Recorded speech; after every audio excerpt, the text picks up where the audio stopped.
গত 7 দিন আগে বাড়িতে থাকতে থাকতে ইউটিউবে কিছু ব্লগারদের ভিডিও দেখলাম, নাকি 5,000 টাকা ওরা গ্যাংটক ঘোরাবে। ওদের কথা মতোই আমরা দুই ফকির, তো এমনিতেই ফকির আমরা, 5,000 টাকা নিয়ে গ্যাংটক ঘুরতে চলে আসছি। শিলিগুড়ি থেকে গ্যাংটক আসতে আমাদের 5,000 টাকা শেষ। এখন আমাদের হোটেল ভাড়া আছে, হোটেলওয়ালা ব্যাগ আটকা রেখে দিছে, আমাদেরকে বাইরে বের করে দিছে।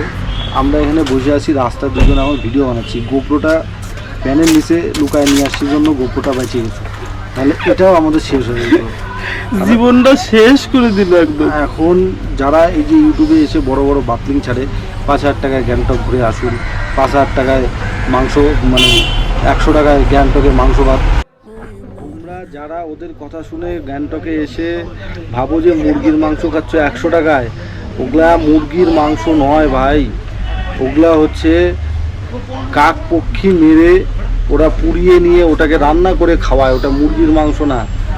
পরের দিন তুমি ওই মাংসটা যখন ফাটতে যাবা তখন বুঝতে পারবা যে ওই মাংসটা কিসের মাংস।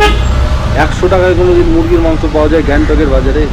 আমরা নিরামিষ ভাত খাইছি, ডাল দেয় নাই, তাও আবার ডাল চাইছি, আবার গাড়ি নিয়ে চলে গেছে, উঠা দিছে, ভাতও অর্ধেক খাইতে দেয় নাই, কয় অর্ধেক টাকা অর্ধেক ভাত। চিন্তা করা যায়? আর ওদের কথা শুনে তোমরা গ্যাংটক ঘুরতে আসবে, আমরাও আইছি।